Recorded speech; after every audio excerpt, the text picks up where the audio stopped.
here today at Justin Herman Plaza in San Francisco, joined with our neighbors across the bay from Oakland, Lieutenant Charlton Lightfoot representing Oakland Fire Department, along with members of their Prevention Bureau. And on my right, we have members of San Francisco Fire Prevention Bureau, along with a representative from a carbon monoxide manufacturer, Sharon Cooksey from Kidda Corporation. Behind me, I would like to honor our guests that we have here today, which would be Fire Commissioner Joe Alioto-Vernazzi. We have Homeland Security Chief from San Francisco Fire Department, Michael Cochran, and a number of our City College fire science volunteers. We are gathered here this morning to place an emphasis and a spotlight on issues revolving around carbon monoxide detectors. In 2011, California passed a law which required carbon monoxide detectors to be placed in residential units. These carbon monoxide detectors have a lifespan of 7 to 8 years, depending on the manufacturer of your device.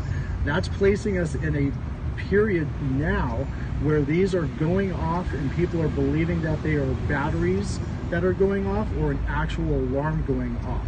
So we want to place an emphasis on the fact that if you have an older alarm, to look at it at your home today, look at it in your workplace today, see if it's past its expiration date, if the battery is valid, if it needs to be replaced, and if it's in the proper placement within your building, whether it's a residential unit or a actual workplace. You can find information on our website at www.sf-fire.org on where it is recommended to place in a specific building. However, the product that you purchase will have information specific to the product. There's a lot of manufacturers out there. We encourage you to look at your retailer within your living area and ask them which is best for your particular home or workplace, and follow the directions that are on the back of that unit that are specific to where it should be placed.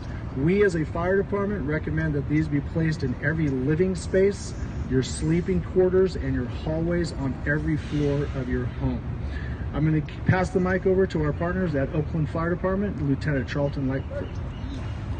Good morning, Carlton Lightfoot here with the Oakland Fire Department.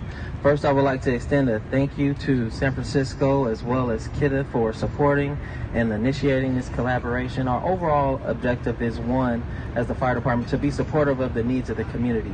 What you see here is a positive response to the emergency response system. We have, through experience in response to emergencies, identify that there is a need for community education and awareness centered around carbon monoxide detectors. So here, as a collaborative effort, we are here to deliver this message. There's 3 ways that this can be accomplished: continued collaboration, constant public education, and community outreach. This is what you see represented here. Oakland Fire Department is definitely excited to be a part of this, and we look forward to working together with our other fire service agencies to continue to promote safety and awareness within the community. So I encourage you, I'm going to go home tonight. I'm going to have a conversation with my family and my kids. This is how important this is. We're going to talk about smoke alarms, and we're going to talk about carbon monoxide detectors. I encourage you, go home, talk with your family and friends, educate them, and access the information that we have available so that you can ensure that your family is safe. Thank you. Thank you, Lieutenant Carlton Lightfoot from the Oakland Fire Department. I'm going to pass the mic over to our amazing partner in public safety with Kidda Corporation, Sharon Cooksey. Thank you. Thank you so much to San Francisco and to Oakland. We know that carbon monoxide alarms save lives. We know that. We also know that they expire between 7 and 10 years. That's why it's important to understand what the signal means that's coming from your alarm. So 2 beeps. 2 beeps means that your alarm has reached its end of life. That's what we call an end of life warning, or a replace me from the alarm. 4 beeps. 4 beeps means there's an actual CO hazard present in the residence, and it's time to get out. Get out first and then call 911. So we understand that when your CO alarm goes off, it can be a tad bit scary.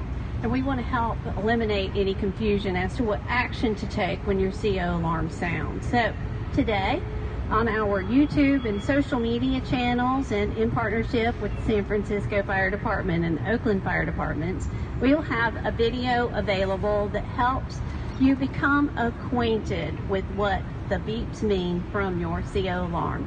We would again echo the words about how important CO alarm placement is. Please make sure to have at least one on every floor of the home, one outside the sleeping areas, and one inside every bedroom.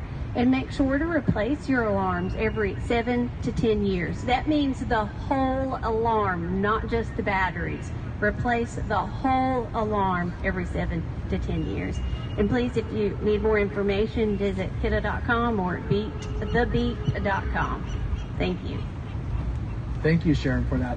In closing, I would just like to encourage members of the public to make sure that you have a plan. Make sure that you understand what your smoke alarm sounds like, what your carbon monoxide alarm sounds like, and the way you're going to do that is by testing it and having home drills and workplace drills to make you, your family, your neighbors, your coworkers safer. So I implore you to please, today, tonight, tomorrow, sooner than later, make sure that you know how your systems work, if they work, and if they don't work, reach out to your local retailer. There's a lot of separate manufacturers that make these devices. Pick the one that is best suited for you, for your home, and for your workplace. Our fire department, pictured here behind us, respond to over 200 responses for carbon monoxide alarms or incidents here in San Francisco alone.